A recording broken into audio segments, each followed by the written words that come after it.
Okay, guys, a big part of what we do here at the Betting Network revolves around market analysis.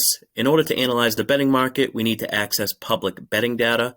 This is available on what's called a live odds screen. There isn't many true live odds services out there. Basically, the only other option is Don Best, and both cost money and it's not cheap. I prefer Sports Insights just because it's what I've always used. I used to work there, so I'm familiar with it. And if you've been a member of the Betting Network Discord community, you're already likely aware or have a general understanding of what you see on the screen. But I also don't want to assume everybody already understands, how to read a live odds screen. Plus, we have new members joining, and thought a video discussing the general basics of interpreting the betting market would be helpful. This will be kind of like an intro to reading a live odds screen. There's a lot that goes into interpreting betting markets. And, to be honest, I could go and do 20 videos and still not cover every scenario or situation. It took me years to fully understand how to, correctly interpret betting markets and data. And interpret is kind of the key word with all this, because market analysis is really all about interpretation. You could have three people analyze the market and have three different conclusions. The general idea behind market analysis is we want to use the public betting percentage in the data and how the sports books react to the data in order to find which teams, the sports books have exposure on, or which side is getting sharp betting action. Now, there's no way to 100%, identify which side is getting sharp action. We can kind of form educated opinions, but it's really all up into interpretation. There's several different ways we can identify sharp betting action, but in this video, I'm going to kind of stick to the basics and discuss the general understanding of a live odds screen and what all the columns mean. There'll be more videos on this topic, which, I'll go over sharp money indicators and go more in depth. I'm currently working on a complete A to Z betting course that'll, have several different videos dedicated just to market analysis. But again, this video here is just kind of a simple intro so members of the Betting Network have a general understanding on how to read the data and kind of get started. So on the screen now is NFL Week 11. And I'm going to use the Patriots and the Falcons game here as an example and kind of just go through the columns.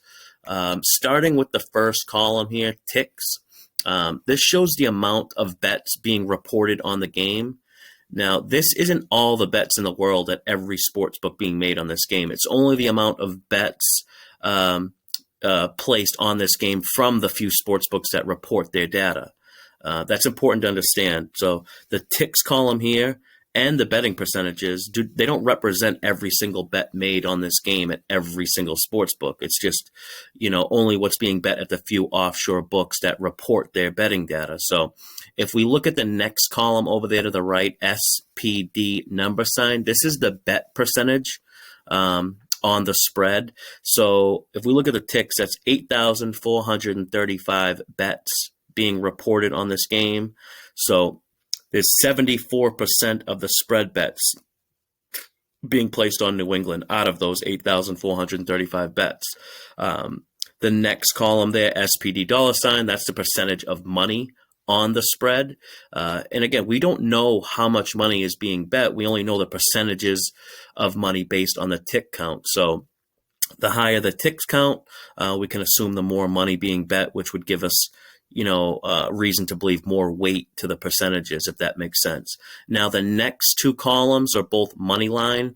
We have money line bet percentage and then money line money percentage. And the next two columns over are the over-under bet and money percentages. The top percentage represents the over, and the bottom number will represent the under. So if we look there, there's 55% of the bets are on the over, and then there's 45% of bets on the under. 46% of the money is on the over, with 54% of the money being on the under. Those are the columns and kind of what they represent. So we can see the Patriots are getting lopsided bets and money on both the spread and money line. And if we look over, there to Circa Sportsbook, which is a sportsbook in Vegas, originally the line opened up Patriots -6. And because we can see the Patriots are getting a lot of betting action, which is a representation of, the betting market as a whole, It's not necessarily what's being bet at Circa itself, but we can assume that they're getting Patriots action as well, and that's what caused the line move from -6 to -7.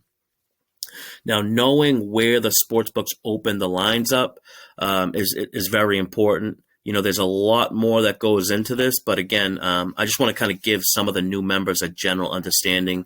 And if it seems confusing right now, don't worry. It was for everybody at the beginning. It took me years to fully understand how to read the market. And there's been plenty of members who've had zero clue at the beginning.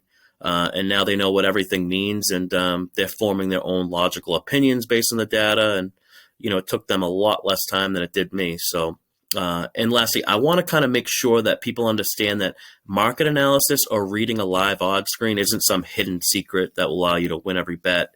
It's just one factor that should be considered and, is helpful in making a more informed, smarter bets. In fact, in a way, I kind of believe you shouldn't even consider the market until you have a strong understanding on how to interpret the data, because, it could lead you into making mistakes or misinterpretation. And, actually a good example kind of came up today in the Discord. If we look at the Baltimore-Chicago game there, we can kind of see Baltimore is getting lopsided bets. So what would be the natural move for the sports books if they're receiving a lot of bets on one team? They would adjust the line to possibly make the other team more appealing. But despite Baltimore getting, 75% of the bets, the line's gone down from 6.5 to 4.5. And this is because other factors have to be considered.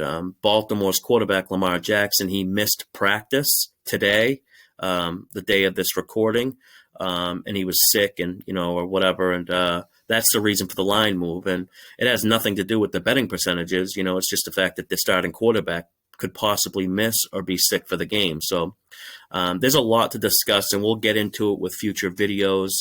Hopefully this will kind of get you started as sort of an intro to market analysis. I'll see you soon on part 2. And for the members of the Discord community, I have a detailed 4-week betting course, complete with everything I know, basically.